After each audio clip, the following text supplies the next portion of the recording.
Hi there, and welcome to tutorial 15 on conditional probability for the Edexcel S1 statistics module for A-level. And it is applicable to most other exam boards. And as always, if you're looking for further help with your studies, do check out youtube.com/Mr. Arnold's Maths. Now, conditional probability is studying probabilities where one outcome affects another outcome.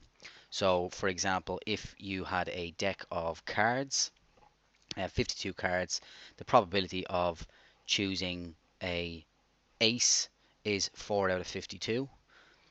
If I take an ace out and then I choose again, the probability of getting an ace now is going to be 3 out of 51 because there's only 51 cards left in the pack and there's also an ace gone. So what happened previously affected the probability of the second attempt. Okay, so let me just try and formalize how this works. So I have a sample space diagram here, or sample space with depicting a Venn diagram, and we've got event A and event B. Now suppose I let the probability of event A be equal to X, and I let the probability of event B be equal to Y. And from a previous video, we know that the probability of A union B, that would be everything in A along with everything in B, is equal to the probability of A plus the probability of B. And because we've counted this middle part twice, we got to take away that intersection. So take away the probability of A intersection B. Now what I'm going to do is I'm going to call this intersection I. So let's call the intersection I.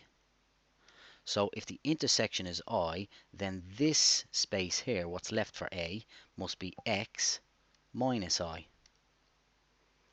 Similarly over here, this must be Y minus I.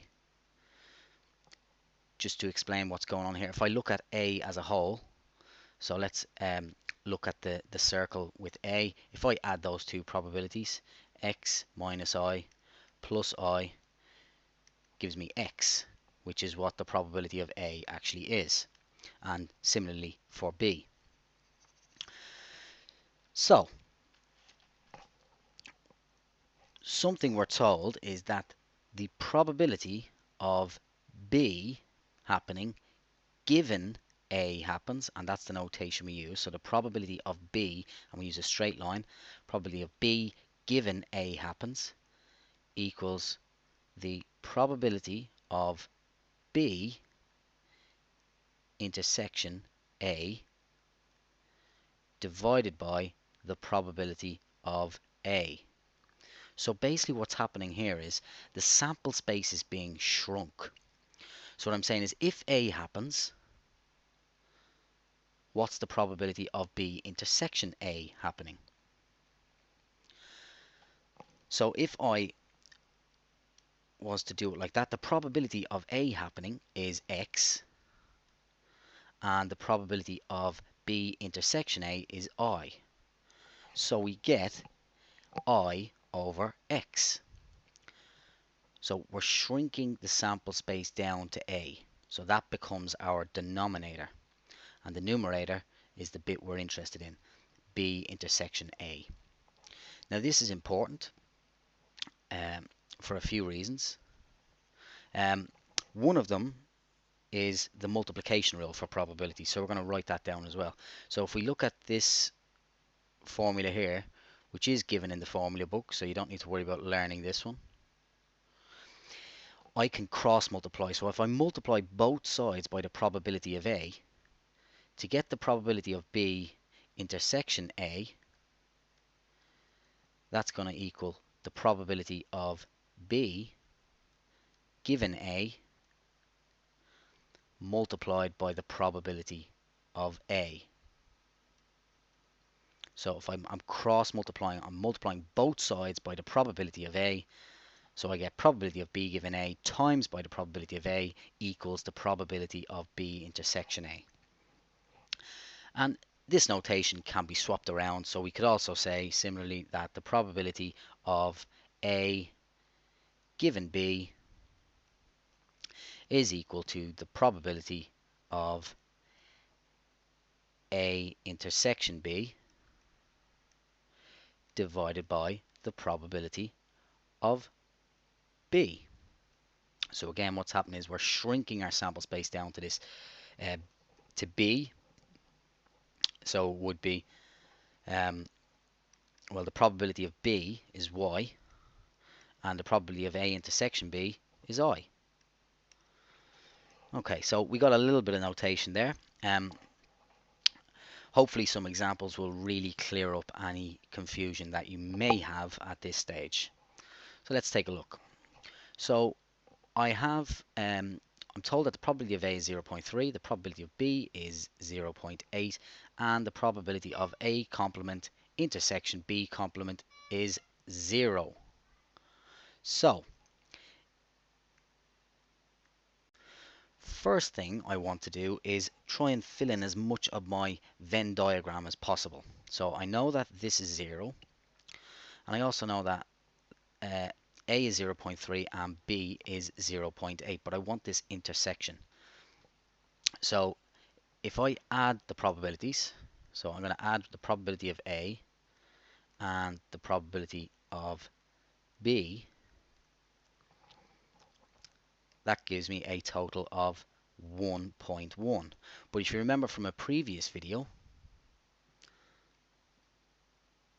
if I have to subtract the probability of A intersection B to get the union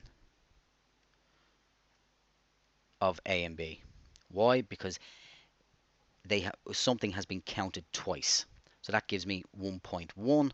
What has been counted twice? Well, I know the total probability for the whole sample space must be 1. That means 0.1 was counted twice. That also means that this remaining part here, if that's 0.3 and that's 0.1, this must be 0.2. And if that's 0.8 and that's 0.1, that must be 0.7. And does this all tally up together? Let's check our answers. 0.2 plus 0.1 is 0.3, so that's okay. 0.1 and 0.7 is 0.8, that's okay. Adding them all together gives me 1 because the outside is 0, so that's okay. Right, now I'm looking for the probability of B given A. So given that A happened, what's the probability that B happens? So let's just formalize that with the using the formula. So the probability of B given A is equal to the probability of B intersection A divided by the probability that A happened. And all we do is we just substitute our values in. Well, the probability that B given A happened is 0.1. Sorry, B intersection A, not B given A, B intersection A. And the probability that A happened, we know, is 0.3. So let's take our calculator out. 0.1 divided by 0.3 gives me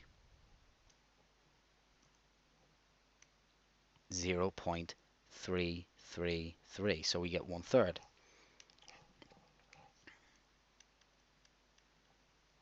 Now you could also write that as 0.3 recurring. Okay, so that's the first example done. See if you can have a go. Very similar problem for you to try. Pause the video now and see if you can figure this one out.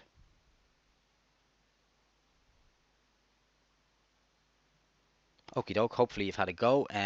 This is the solution. I just want to talk you through it really quickly. So we got 3 different probabilities given here. I know that not A and not B is 0.1, so I put that outside. I added, that left me with 0.9 left. So there's 0.9 left to fill. Okay, with the remaining probabilities. I know that 0 probability of A and the probability of B is 1.3. If I add these two together, that means 0.4 must have been counted twice. So the 0.4 was counted twice, so that goes in the middle. So once I know that that's 0.4, surely that must be 0, and then this bit must be 0.5. And if I add my probabilities together, I find that they add to 1, so we're good to go there. Then all I do is plug my values into the formula. So the probability of B given A is the probability of, I say A intersection B here, it's just the same as B intersection A. Let's just be consistent. B intersection A divided by the probability of A. So we get 0.4 divided by 0.4, which is 1. So it's certain. And that kind of makes sense. If we look at our diagram here, what's the probability that B happens given A happened? Well, if A happens, B has to happen, because A can't happen without B happening, because the probability of A happening without B is 0. So if A happens, B most certainly has to happen. And you can clearly see that from the diagram. Okay, another example here. So we've got our 6-sided die and 8-sided die. They're rolled. The sum of the dice are added. Given that a 3 is shown, okay, and watch out for that word in the exam, the word given, that's telling you you're using conditional probability. On at least one of the die, what is the probability that the sum of the die is 7? Right, now, this can be kind of tricky, but let's see what we're thinking, okay? So let's start by, I'm going to let event A be that we get at least 1, 3. So event A is that I get at least 1, 3, and event B is going to be that the sum of the die is 7.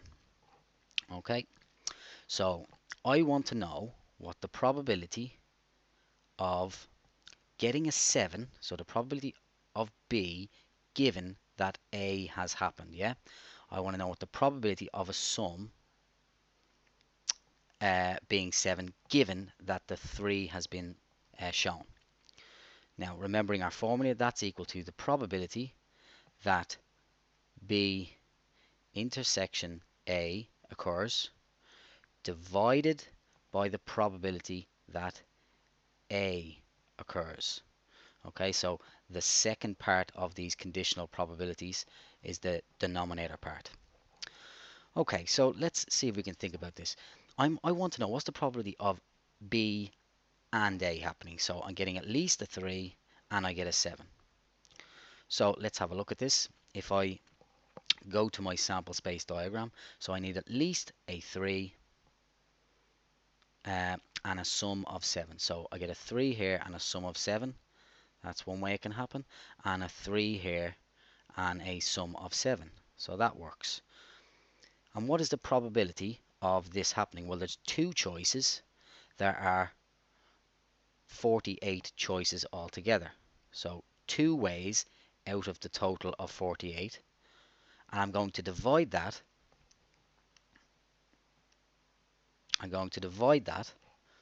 By the probability that A happens. So what's the probability that I get at least 1, 3? So what I'm going to do is I'm going to count all the different ways we could have a 3. So 1, 2, 3, 4, 5, 6, 7, 8, 9, 10. You'll notice I'm going to skip this. 11, 12. There's 13 different ways I can get a 3. 13 out of, well, there's 48 altogether. Okay, the reason I don't count this is because it's already happened. I've got at least a 3 there when I counted from left to right, so I don't need to count it again as I go down.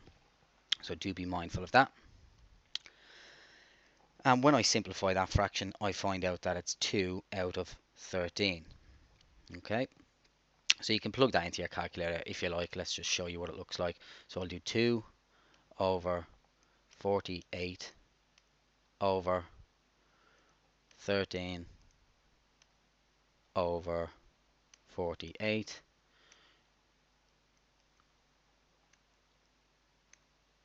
which has not worked for me. Let's check that again. 2 over 48. Let's make this a little bit easier. Divided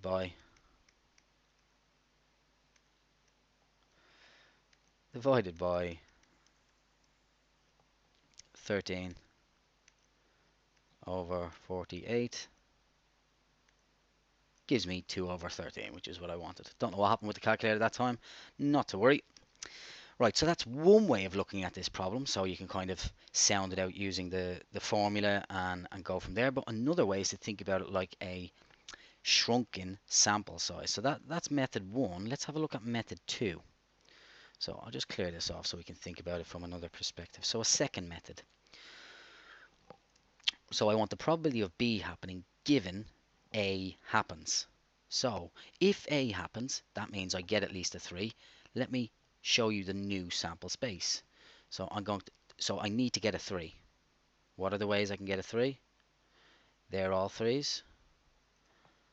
And they're all 3s. So this part highlighted in green is my sample space now. How many different ways can I achieve a 7? There are 2 different ways. So there's 2 ways, and how many choices are there altogether? Counting all the values 1, 2, 3, 4, 5, 6, 7, 8, 9, 10, 11, 12, 13. 2 out of 13. So that's the probability of B given A. Right, time for you to have a go. So pause the video now and see if you can work out the answer to this question.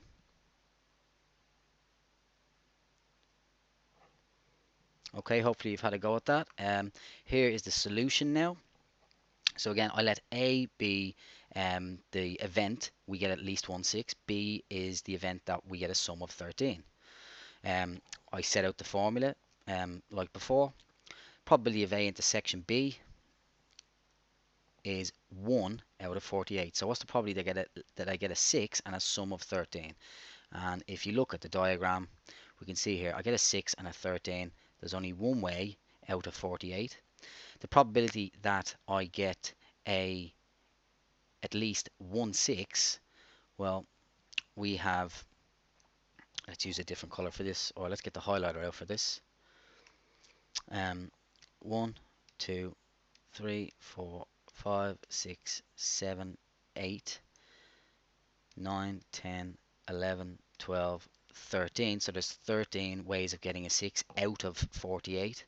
And then I just put the values into a calculator, or I can notice that 1 over 48 divided by 13 over 48 is 1 over 13. Using method 2, again, we shrink our sample space, so I highlighted all the choices of a 6. Yeah, so I must get at least a 6. How many times do I get a 13? Well, there's only one option out of, count the total number of available outcomes, 1, 2, 3, 4, 5, 6, 7, 8, 9, 10, 11, 12, 13.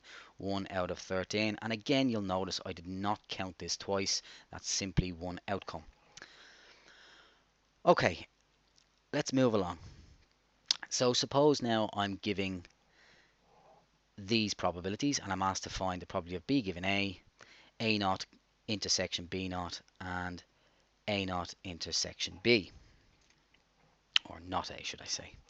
Okay, as always, I think the easiest thing to do to start is to try and work out as much information as you can about your Venn diagram and fill it in, and then the rest of the questions, the answers to those questions should pretty much just fall straight out. Right, so I'm told that the probability of A given B is 0.3. So let's write that down. A given B is 0.3, but how was that derived? Thinking back to our formula, once again, which is in our formula book, is the probability that A intersection B divided by the probability of B. Now this is our multiplication rule, so we can use our multiplication rule to get the intersection here.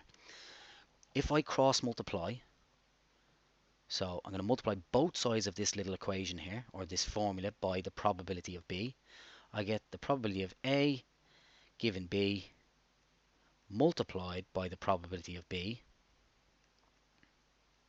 is going to be equal to the probability of A intersection B. A intersection B. So I can get my intersection by multiplying this times this. Okay, so let's put these values in. So A given B is 0.3. Probability of B is 0.6. And multiplying them together, we get 0.18. So I know that the intersection for these two sets is 0.18. In fact, let's make this a wee bit bigger so that it looks reasonably legible. Okay, so 0.18. Now I should be able to fill in some more information about my sample space. I know that that's 0.18. I also know the total probability for A is 0.2.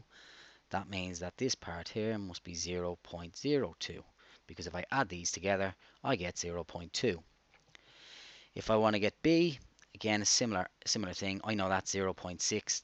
The total for this circle is 0.6, so that means this section here must be 0.32. I beg your pardon, 0.42.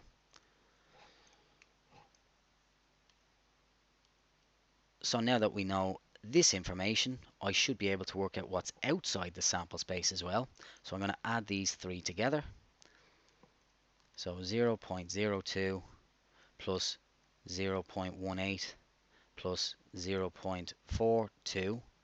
Adding those together, we get 0.62. So the total probability in here is 0.62. If I do 1 take away 0.62, that tells me what's on the outside, which is going to be equal to 0.38. So 0.38. Again, if you add them all together, you should get a grand total of 1. Okay, now I filled in my diagram. Let's see what questions I can answer. So let's have a look at this. The probability of B given A. So the probability of B given A. Okay, now we can do this using the formula. So it's going to be the probability of B intersection A divided by the probability of A. Probability of B intersection A is 0.18. Probability of A is 0.2. So let's put that into my calculator. 0.18 all over 0.2 gives me 0.9 or 9/10. So 0.9. That's the answer to the first question. 0.9. What about the probability that A doesn't happen and B doesn't happen? Well, we've actually already worked that out. It's going to be equal to 0.38. Remember, this represents the area or the space outside the circle. So it's the space outside, nothing inside. That's what we're looking for there. And then the last bit, the probability that A doesn't happen but B does happen. I'm going to highlight this in red. So it's this space here, which again we've already worked out is 0.42. So that's example 3. Okay, time for you to have a go. So pause the video now and see if you can work out the answers to these questions.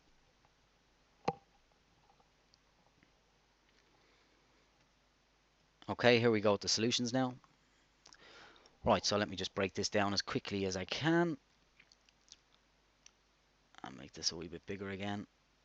Move things to where they should go. Right, so I started out knowing that the probability of A given B is 0.1. So using the multiplication rule, so if I multiply this times the probability that B happens, I will get the intersection. So I did 0.1 times by 0.5, which gives me 0.05, so that's the intersection. In it goes. Once I know the intersection, I can work out what's left for A by subtracting it from 0.2. I can also work out what's left for B by subtracting it from 0.5, and I can also work out what's left on the outside by doing 1 take away everything that was in the circle, so these three values here. So I subtract them from 1, that tells me what's on the outside, 0.35. And then all I do is I use the formula to work out the probability of B given A. So that's going to be the probability of B intersection A divided by the probability of A. You might notice that B intersection A is the exact same as A intersection B. So it's 0.05 divided by the probability of A, which is 0.2, which gives us 0.25. So that's 0.25. 0.25. A naught intersection B A complement intersection B complement is 0.035, and A complement intersection B, which is everything that's in B but not in A, everything in B and not in A, so this blue region here that I've shaded, which is 0.45. Okay, let's move on to some tree diagrams. So we can do conditional probabilities using tree diagrams as well. A couple of things to note. The branches, any collection of branches, so that would be a collection of branches, that would be a collection of branches, and that would be a collection of branches, they must add to 1. Okay, the total probability for a collection of branches, such as the ones I've highlighted here, they must add to 1. So those two branches must add to 1, those two branches, the probabilities must add to 1, and those two branches must add to 1. Another thing to note is there's different ways of doing it. Suppose we could have event A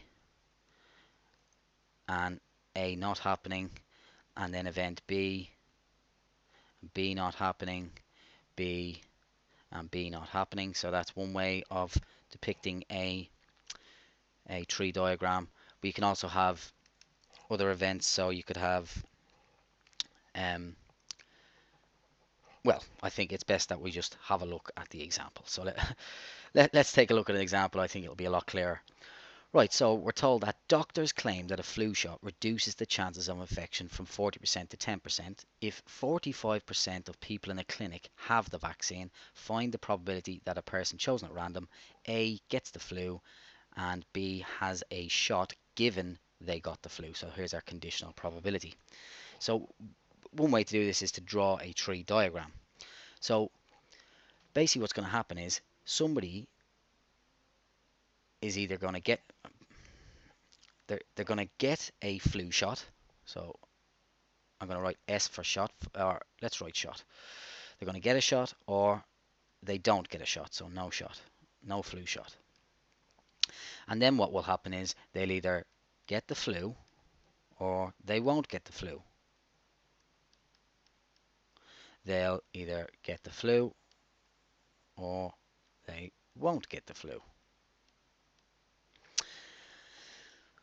Okay, so it says if they get a flu shot, it reduces the chances of infection from 40% to 10%. So if I get the shot, the chances of me getting the flu are 10%. That means the probability is 0.1. And this is just another way of saying the probability of getting the flu given I've had a shot is 0.1. Well, if that's 0.1, remember the total probability for a set of branches is 0.9. So, or sorry, it must add to 1, so that must be 0.9. So 0.1 plus 0.9 is 1.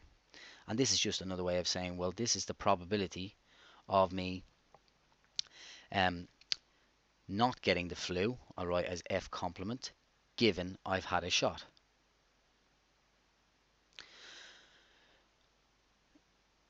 Suppose that I didn't get the shot, well then the chances of me getting the flu are 40%.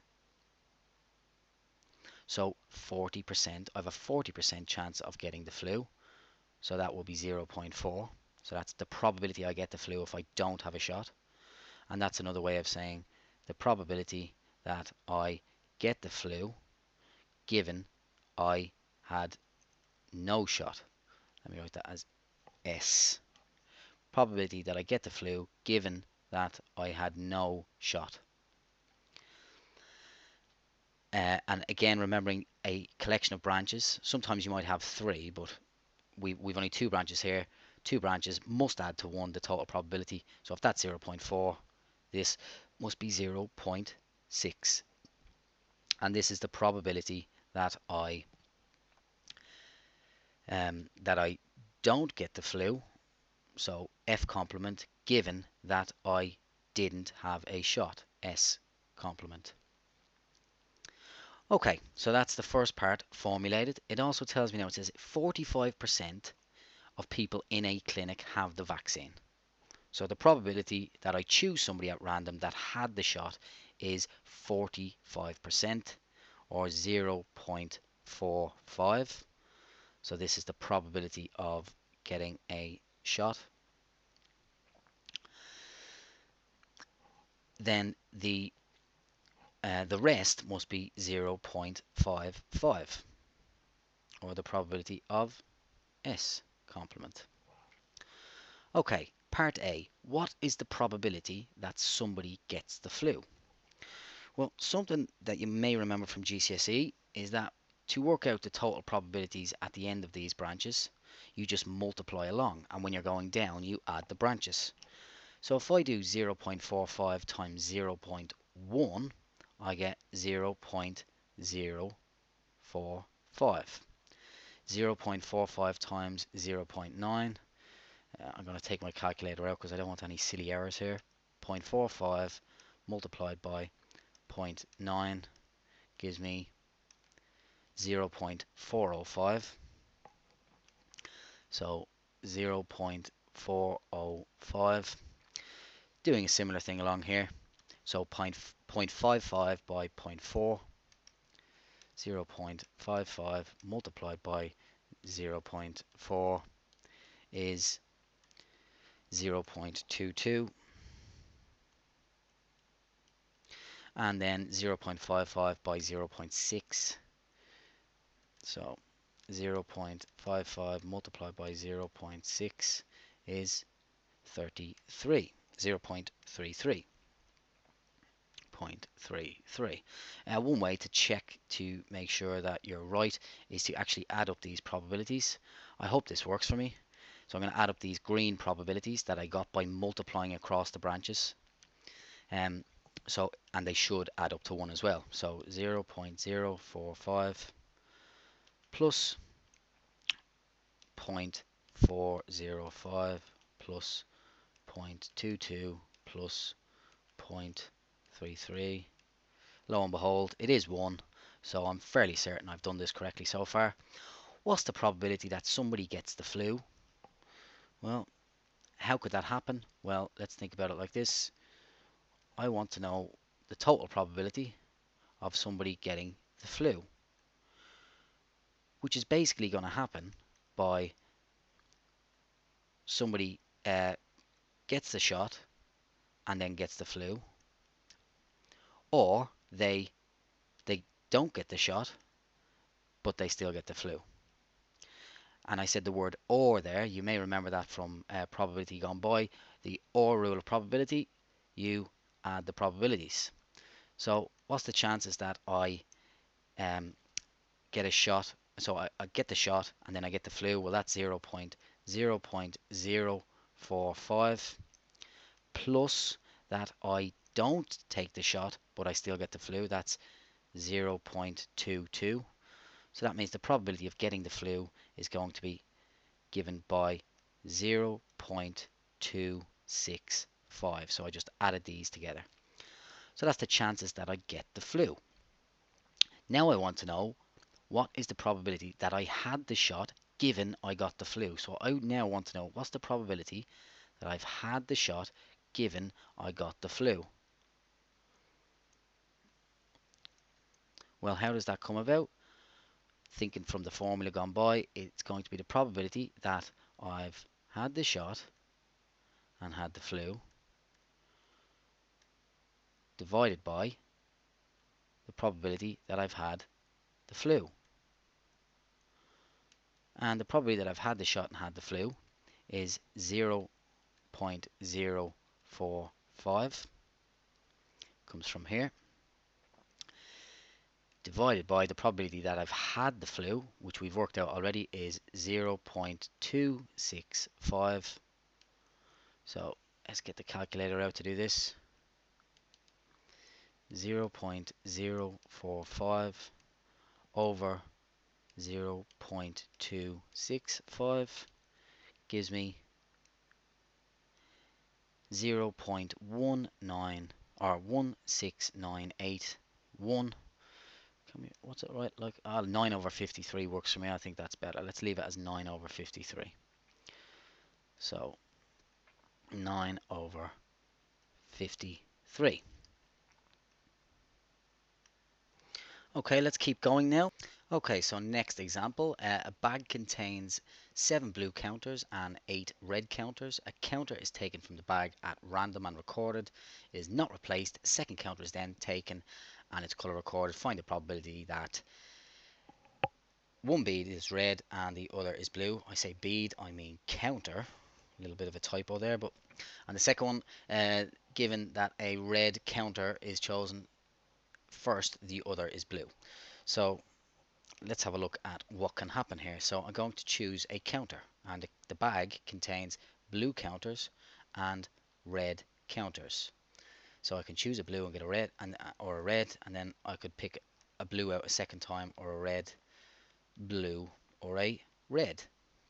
And let's fill in the probabilities here. So if there's 7 blue counters and 15 counters overall on the first attempt, so this is my first pick, and then this will be my second pick. The first attempt, the probability is 7 over 15. The second attempt, which leaves 8 over 15 here. On the second attempt, I've chosen a blue counter out already, which means there's not 7 anymore, there's now 6 because there was no replacement. So there's 6 counters left and there's only 14 left in the bag. Similarly, let's move that here. Similarly, I've taken a blue counter out the first time, which means there's still 8 red counters left, but only 14 counters left in the bag. If I take a blue one out on the first go, or a red one out on the first go, then there's 7 blue ones still left, but only 14 counters, and 7 red counters left, and 14 counters. Right, so like before, we're going to multiply across our branches before I attempt to answer any of these questions. So 7 over 15 times 6 over 14. So let's take out the calculator. 7 times 6 is going to be 42, and then 15 times 14. Can't do that one off the top of my head. 15 times 14 is 210. So that's 42 over 210. 7 times 8 is 56. So we get 56 over 210. 8 times 7 is also 56 over 210, and then 8 times 7 is 56 over 210. Let's check that all these add to 1. So let's see, 42 plus 56 plus 56 plus 56, 210. Fantastic. So I know that I've filled out my tree diagram more or less correctly. Right, so let's have a look at the first question. What is the probability that one bead is red, or one counter is red and the other is blue? Well, how could that happen? I get a blue bead. Let's change color for this. So suppose I get a blue bead and then a red bead, or, being the crucial word here, or, so I'm going to add, or I get a red bead and then I get a blue bead. Well, what's the probability that I got blue and a red? Well, that was 56 over 210. 56 over 210. What's the probability that I got a red bead and a blue bead? Again, that's 56 out of 210, which means that the probability of getting a one red and the other blue is going to be 112 112 out of 210. Now, let's just fill in a couple of other pieces of information here before I have a look at the second question. Uh, just note, this is the probability of getting a blue given I got a blue. This is the probability of getting a red given I got a blue. This is the probability I got a blue given a red. And this is the probability that I got a red given a red. So I'm now asked, given that a red bead is chosen first, so I want the probability that so I choose a red, what's the probability that the other is blue? So if I choose a red and the other one, I want to know what's the probability of getting a blue given I got a red. Well, we just look at our tree diagram and we can clearly see the answer comes from here. It's 7 over 14. Okay, another example. Here we go. So I'm given some information here and I want to work out all these probabilities. Now we could do this using a Venn diagram, but we're going to try this with a tree diagram. So we got two events, A and B. So either event A happens or event A doesn't happen. Event B happens or event B doesn't happen. Event B happens or event B doesn't happen. So there are all the different outcomes we could have. I'm told that the probability of A given B is 0.1. That makes me think. I think event B happens before event A. So let's rearrange this. I'm told that the probability of A given B is 0.1.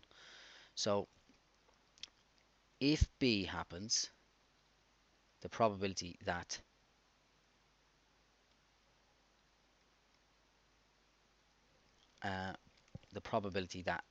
A happens, so event A and event B are going to happen. So the probability that event A happens is 0.1, 0.1. The probability of A not happening, therefore, must be 0.9. The probability that event B doesn't happen, and then we have A and A not happening. Right, I'm also told that if B doesn't happen, given that B doesn't happen, the probability that A happens is 0.6. So that must be 0.6. Which means that this part must be 0.4 because these two branches must add to 1. I'm also told that the probability of B happening is 0.3. 0.3. Which means the probability that B doesn't happen is 0.7. Right, and like before, we're going to multiply across the branches, so 0.3 by zero point 0.1 is 0.03, 0.3 by 0.9, 0.27, 0.7 by zero point 0.6, 0.42, and zero point 0.7 by zero point 0.4 is 0.28. Well, A intersection B is the probability that A and B happened. And this is the only way that A and B could happen. So we have to have B and we have to have A, so it must be 0.03. The probability that A happens given B didn't happen, or the probability that A happens when B didn't happen. So what we're looking for is this branch here. So A has happened and B hasn't happened, which is 0.42. The probability that A happens is simply um, this or this, so that's the only ways A can happen. So I'm going to add these probabilities, 0.03 and 0.42, which is going to be 0.45. The probability of B given A. Now, let's just remind ourselves, this is the probability of A given B, and this is the probability of A not happening given B happened. This is the probability of A happening given B doesn't happen, and this is the probability that A doesn't happen given B doesn't happen. So I'm looking for the probability that B happens given A happens. So let's use our formula for this. So the probability of B given A must equal the probability of B intersection A divided by the probability of A. And the probability of B intersection A is 0.03. Okay, so that's B happening and A happening. That's what this means. Divided by the probability that A happens, we've already worked out to be 0.45. So let's bash that into our calculator. 0.03 divided by 0.45 gives me 1 over 15. Let's leave it as a decimal. 0.067. So to 3 sig figs, 0.0667. What about B happening given A didn't happen? So we want the probability of B happening given A didn't happen. Well, that's going to equal the probability of B intersection A complement divided by probability of A complement. B intersection A complement is here 0.27, and the probability that A doesn't happen, if the probability that A happens is 0.45, the probability that A doesn't happen is 0.55. So 0.27 divided by 0.55 gives us 0.491. 0.491. Right, so let's put these in. B given A is 0.0667, 0.00667, and 0.491.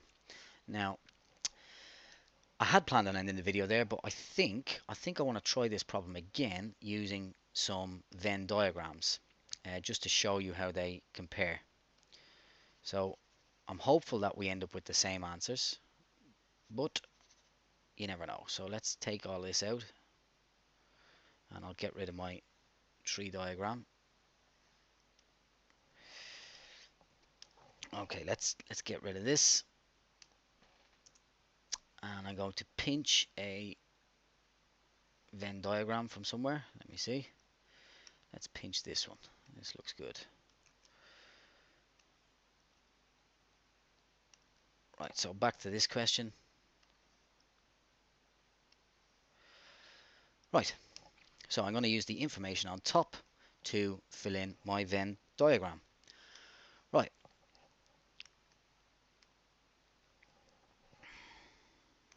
okay.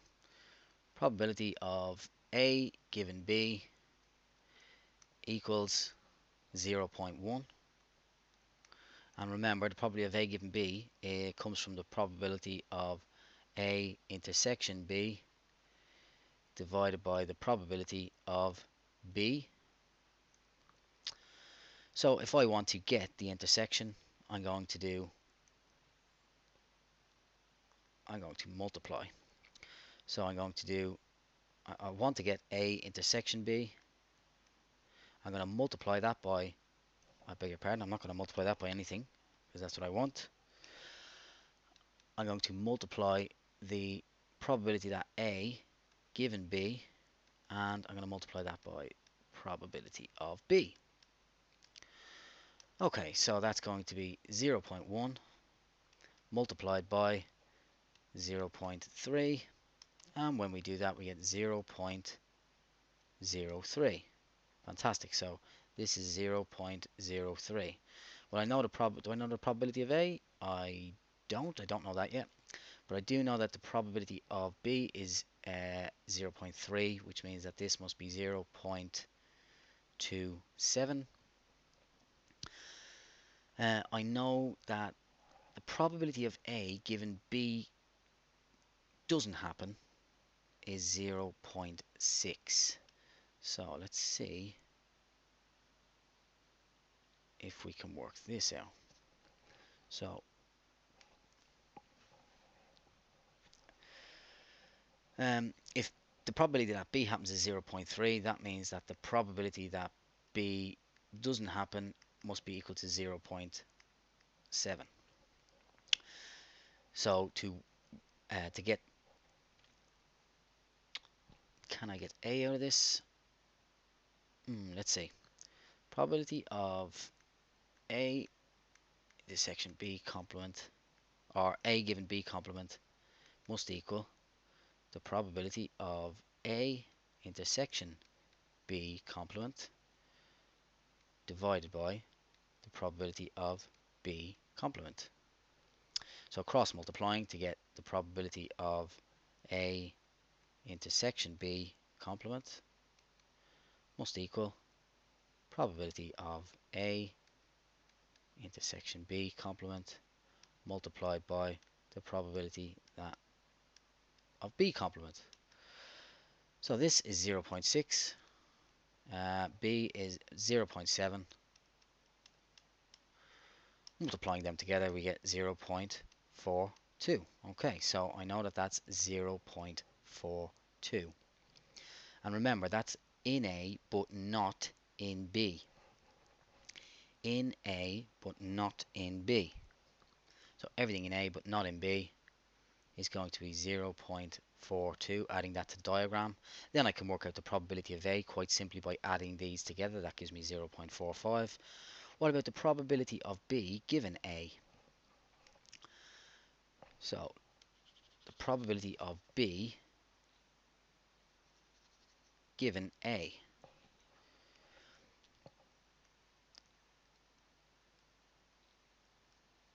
is going to equal the probability that of A, of B intersection A or A intersection B, whatever you like, doesn't matter.